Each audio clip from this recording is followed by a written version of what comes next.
പെട്ടെന്ന് വണ്ണം കുറയണം എല്ലാവർക്കും ഉള്ള ഒരു കാര്യമാണ്. ഏത് ഡയറ്റ് വേണമെങ്കിലും ഞാൻ എടുക്കാം, എനിക്ക് വണ്ണം പെട്ടെന്ന് കുറയാം. അപ്പം നമ്മുടെ ഫോക്കസ് ഈ വണ്ണം കുറയുക, വെയിറ്റ് കുറയുക എന്നുള്ളതിലേക്ക് മാറിയിട്ട് ഒരു ഹെൽത്തി ലിവിങ്ങിലേക്ക് മാറ്റുക. ഹെൽത്തി ലിവിങ് ചെയ്ത് കഴിഞ്ഞാൽ, നല്ലൊരു ആരോഗ്യപരമായിട്ടുള്ള ഒരു ജീവിതശൈലി ഫോളോ ചെയ്ത് കഴിഞ്ഞാൽ വണ്ണവും കാര്യങ്ങളൊക്കെ ഗ്രാജ്വലി കുറഞ്ഞോളും. അല്ലാതെ ഒരു ഷോർട്ട് ടേമിൽ 2 മാസം കൊണ്ട് ഞാൻ പെട്ടെന്ന് എനിക്ക് ഭയങ്കരമായിട്ട് വണ്ണം കുറയ്ക്കണം അങ്ങനെയൊക്കെ ചെയ്തു കഴിഞ്ഞാൽ സസ്റ്റൈനബിലിറ്റി അതിൽ ഉണ്ടാവില്ല. അത് കാരണം കൊണ്ട് പലതരത്തിലുള്ള ദോഷങ്ങളും ഉണ്ടായെന്ന് വരിക്കാം.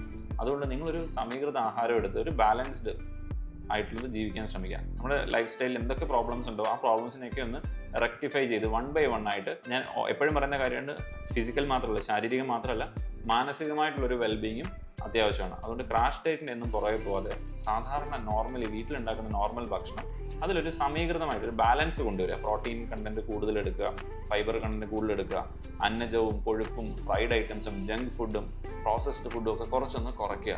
ഈ രീതിയിൽ കഴിച്ച് കഴിഞ്ഞാൽ വണ്ണമൊക്കെ താനെ കുറഞ്ഞോളും. പിന്നെ എന്തെങ്കിലും അസുഖമുണ്ട്, ആ ഒരു ഡിസീസ് കാരണം കൊണ്ടാണ് വണ്ണം വന്നതെന്നുണ്ടെങ്കിൽ അതിനെ കറക്റ്റായിട്ട് ട്രീറ്റ്മെൻറ്റും ചെയ്യണം.